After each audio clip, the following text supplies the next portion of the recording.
video, I talked to you about how to set a mission, a vision, a value, and a goal for your Pathfinder Club. And today I'm going to specifically talk about the vision side of it. If you're interested in that video, I will post a link in the description box below.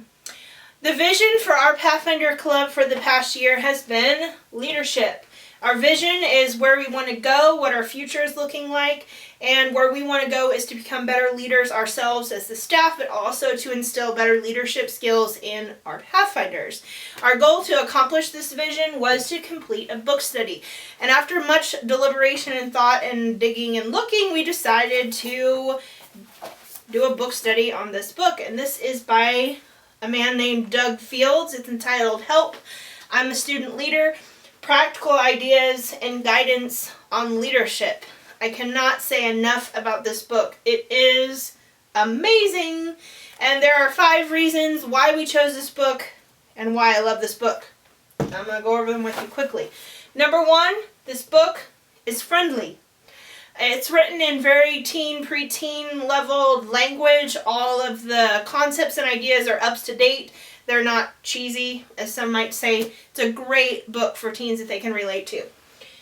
Number 2, this book is actionable. In fact, every single chapter of this book is titled Student Leadership blank.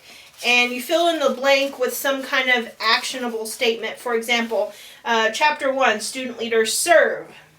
Chapter 5, Student Leaders Solve Problems. Chapter 9, Student Leaders Develop Other Student Leaders. So it's very actionable. Each chapter is about something that the Pathfinders can actually go out and do. My third favorite thing about this book is that it's discussable, if that's a word. You can go on the internet and download discussion questions for each and every chapter of this book and discuss it with your kids. Leads to a lot of great things coming out, and it's really easy to coordinate that. Number 4, it's biblical. What I love about this is every single chapter relates back to the fact that Jesus is our ultimate model of leadership.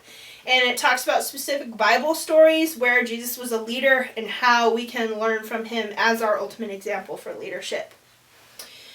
Number 5, this book is about real life. Time after time, we've been reading this book, and I've looked over at my sister, who is my co-director, and went thinking, man, what I just read in this book is something that I am dealing with in my leadership role as a Pathfinder director right now.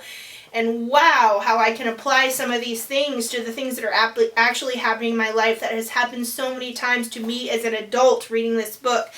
And, not only can I get things out of it, but the kids have loved this book too because it is just full of real life. I want to take a minute and read just a short, I promise you, a short excerpt just to kind of give you an idea of the writing style of this book and things that are in it. This comes from Chapter 1, Student Leaders Serve, and the subtitle is Do It Quietly. Each week, Taylor arrives early to set up chairs and tables for our weekly service. How many of you have to do that in your club? After he's done with that job, he puts pens and flyers on each table. Taylor devoted himself to this job for 2 years now. I think I am the only one who noticed that he does this. Taylor is the kind of guy who does not want others to see his acts of service. He's doing it not for the praise of his friends, but because he's committed to serving God. What I appreciate so much about Taylor is the way that his acts of service influence others. Yet Taylor doesn't serve to get credit. This is the picture of true servanthood. Don't serve for the recognition, serve out of obedience to God and allow your service to influence others. When you show up at your youth ministry, Pathfinder Club, you make a choice to either be a consumer, where you are served by others, or a minister, where you serve. God will use you in great ways when you come to serve others. When you serve without seeking recognition, honor, or praise, you'll be rewarded in a way that rivals anything else.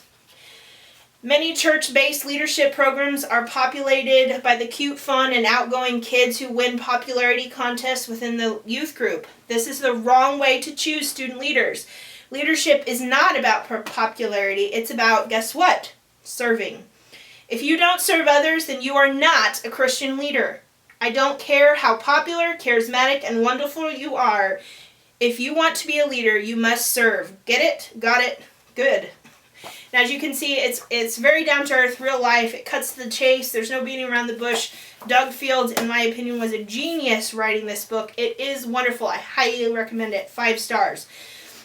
So if you are looking for taking your club to the next level on leadership, both the kids and the staff, if you're looking to teach your kids about service, then I highly recommend this book. As always, I welcome your comments, your suggestions, your feedback, and please come over and visit me at www.weebly.pathfinderstrong.com. Thanks. Have a great day.